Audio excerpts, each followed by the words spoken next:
حمد بحد مرخدایا پاک را آخ عبادت مست خاک را یہاں ہم سے مسافر ہے وہی آخر ٹھکانا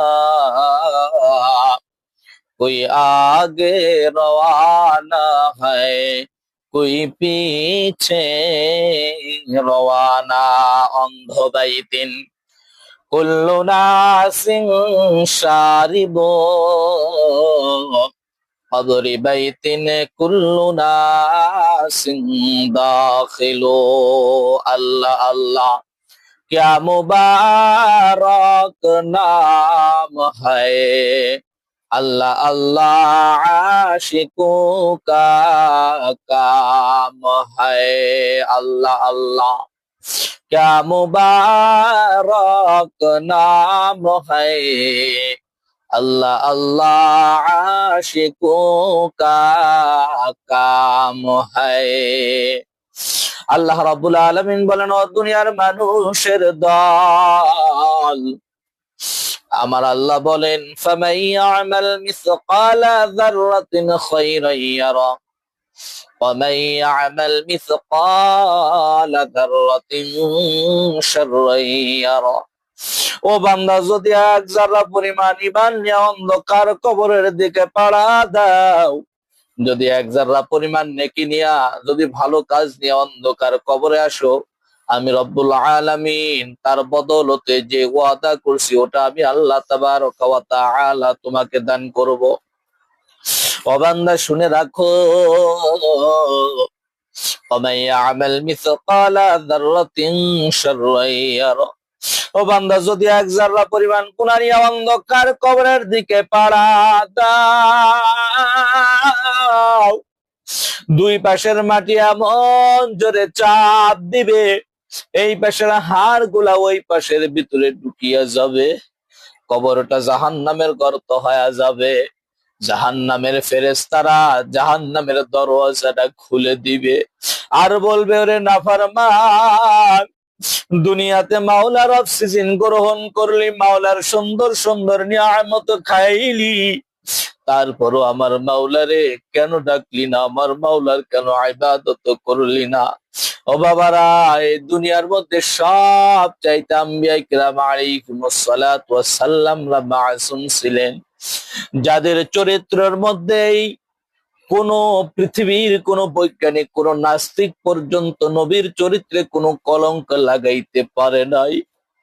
আরে যার চেহারাটা দেখার পরে মানুষ আর চন্দ্রর দিকে তাকানোর সাহস করতো না, যার চেহারাটা একবার দেখলে মানুষ দুনিয়ার সমস্ত সূর্যের আলো পর্যন্ত ভুলে যেত, আরে এই মানুষটাও তার জীবন দশায় ঠিক মতো খাবার খাইতে পারে নাই, জীবনে কোনো গুনাহ নাই, তারপরও নবী নামাজ ছাড়ে নাই, জীবনে কোনো গুনাহ নাই, তারপর নবী মাওলার দরবারের সিজদা ছাড়ে নাই, মাওলার দরবারে ডাকিয়া ডাকিয়া বলতো, মালিক,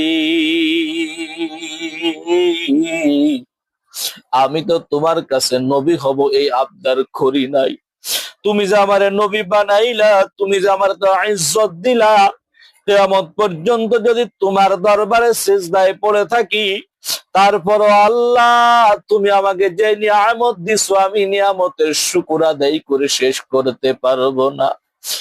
ও দুনিয়ার মানুষ, নবী তো বেগুনা মাসুম, জান্নাতের সার্টিফিকেট পাওয়ার পরও রাতের পর রাত ইবাদত করছে, প্রত্যেক দিন শোয়ার আগে 100 বার তাওবা করছেন, একটা মিথ্যা কথাও আবার নবী বলে নাই, জীবনে কারোর সঙ্গে কোনো ধোঁকাবাজি করে নাই।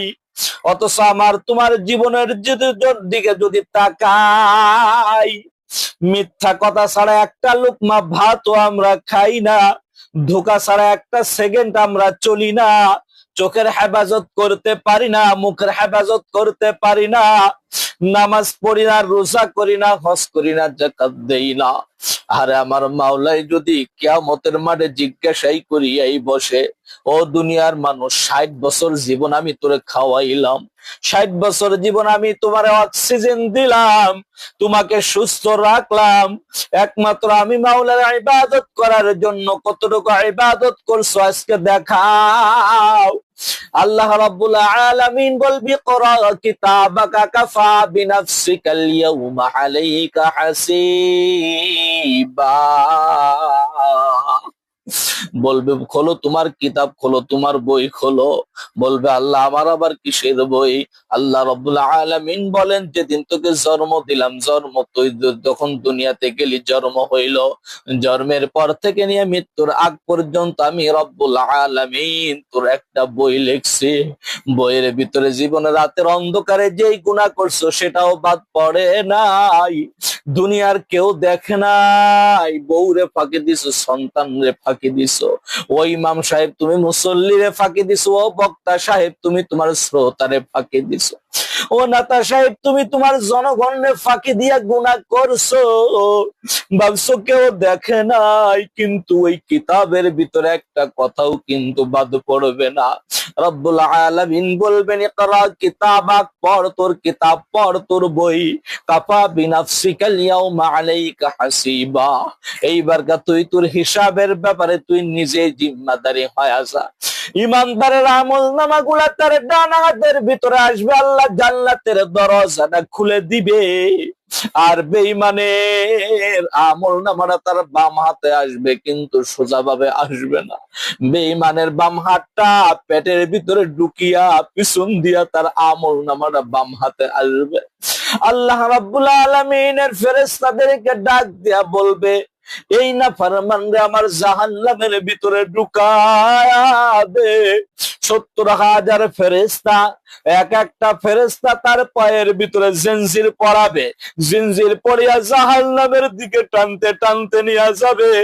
ও যুবকের দল, সেখানে কোনো মাও নাই, বাবাও নাই, যেখানে হাজার চেষ্টা করলে বাঁচানেওয়ালা আল্লাহ ছাড়া কেউ নাই। কিন্তু আমি তো দুনিয়াতে ওই মাওলার ইবাদতই করি নাই, মাওলার হুকুম মানি নাই। গায়ের রক্ত গরম ছিল, যৌবনের তাড়না বেশি ছিল, চেহারা সুন্দর ছিল, আমি চিন্তা করছি এটা আজীবন থেকে যাবে, কোনোদিন আল্লাহর কাঠগড়ায় দাঁড়াইতে হবে না। ও যুবকের দল, আজকে তুমি যে যুবক লইয়া তুমি অহংকার করো, তুমি যে যৌবন লইয়া অহংকার করো, আর মনে রাখবা একদিন তোমার এই যৌবন চলে যাবে, তোমার গায়ের সমস্ত লোমগুলা পাকিয়া যাইবে, তোমার গায়ের সমস্ত চামড়া গুলা ঢিলা ঢালা হয়ে যাবে, দুনিয়ার মধ্যে তোমার নামটাও বৃদ্ধের খাতায় পড়ে যাবে। দুনিয়াতে মানুষ একবার কৈশোর পায়, আবার যৌবন পায়, আবার বৃদ্ধ হয়। আর জান্নাতের ভিতরে মানুষ একবার যদি যৌবন পায়, আর কোনোদিন তাকে বৃদ্ধ হতে পারবে না। সুবহানাল্লাহ।